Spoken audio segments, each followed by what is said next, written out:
Halo, dalam video ini kita akan bahas teori fungsionalisme, salah satu pendekatan penting dalam pembelajaran bahasa yang memiliki pengaruh besar dalam bidang linguistik. Nah, sebelumnya kita, kalau saya akan ceritakan terlebih dahulu tentang pengembangan dari teori ini.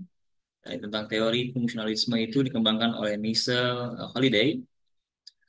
Beliau adalah seorang ahli linguistik asal Inggris yang dikenal karena kontribusinya yang signifikan dalam bidang linguistik. Ya, khususnya linguistik sistematik, ya, fungsional. Ia lahir pada tanggal 13 April 1925 di Leeds, Inggris. Dan beliau meninggal pada 15 April tahun 2018. Nah, Haliday ini memulai pendidikan tingginya di bidang bahasa Cina, ya, di University of London.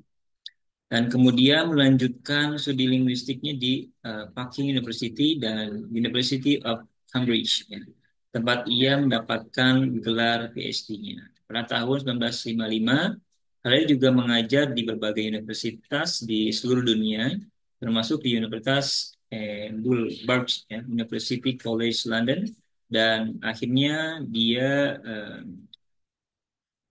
mengajar di University Sydney, ya, di akhir itu, di mana ia juga menghabiskan sebagai bagian besar karirnya itu di linguistik sistematik fungsional atau sistematik fungsional linguistik, ya, kalau kita sebut itu SFL gitu ya.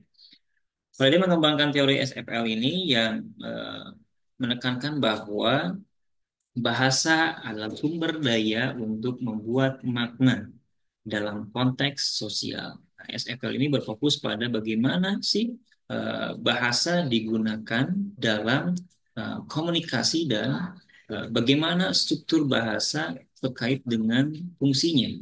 Ya. Dan model dari tiga metafungsional holiday ini, ya, metafungsi bahasa yaitu ideasional, ya, ideasional yang mengembangkan pengalaman dalam dunia luar, ya, yang disebut dengan mengembangkan pengalaman dunia luar, sedangkan interpersonal yaitu mengatur hubungan sosial dan interaksi antara pembicara, sedangkan tekstual, ya, ini mengorganisir teks sehingga komprehensif dan koheren. Ya, salah satunya yang paling berpengaruh adalah An Introduction to Functional Grammar. Nah, yang beliau ciptakan itu yang beliau dikembangkan, yang mana pertama kali diterbitkan pada tahun 1985. Dan Bapak Ibu, teman-teman mahasiswa, tadi teori fungsional itu sangat erat kaitannya dengan kontribusi dari Mr. Holiday yang tadi saya sebutkan, dia seorang ahli linguistik asal Inggris. Dan Khalid ini dikenal melalui pengembangan linguistik sistemik fungsional linguistik, ya, linguistik fungsional FCL, yang menekankan bahwa bahasa adalah sumber daya untuk menciptakan makna dalam konteks sosial. Dan bahasa tidak hanya dilihat sebagai struktur, melainkan juga sebagai alat untuk komunikasi dan pemenuhan tujuan sosial, begitu.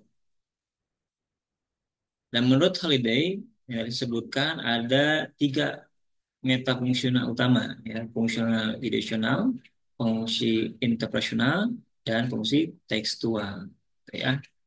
Dan Holly juga menekankan bahwa bahasa berfungsi untuk menciptakan berbagai tujuan dalam kehidupan sehari-hari. Misalnya, fungsional instrumental. Dan ini untuk mendapatkan sesuatu seperti dalam kalimat, bolehkah saya meminjam bukumu?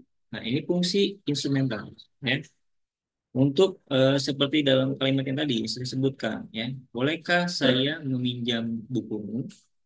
Sementara untuk fungsional fungsi regulatory ini mengatur tindakan orang lain seperti silakan duduk, silakan minum, seperti itu. Sementara fungsi interaksional ini menjadi hubungan sosial, misalnya apa kabar, bagaimana kabarnya, dan lain sebagainya. Sedangkan fungsi personal ini mengekspresikan emosi atau identitas, ya.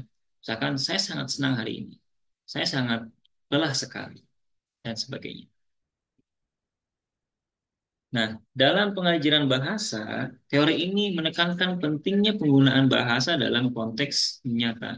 Nah, sebagai guru, sebaiknya kita memberikan aktivitas yang melibatkan penggunaan bahasa untuk tujuan komunikatif, seperti simulasi percakapan atau role playing. Ya, hal ini untuk membantu siswa memahami bagaimana bahasa digunakan dalam kehidupan sehari-hari.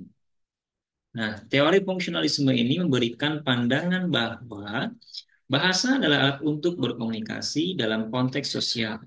Dengan memahami berbagai fungsi bahasa, kita dapat meningkatkan cara kita menggunakan bahasa untuk mencapai tujuan-tujuan sosial kita. Nah, itu mungkin yang dapat saya sampaikan. Kurang lebihnya mohon maaf. Terima kasih telah menyaksikan video ini. Sampai jumpa di video selanjutnya.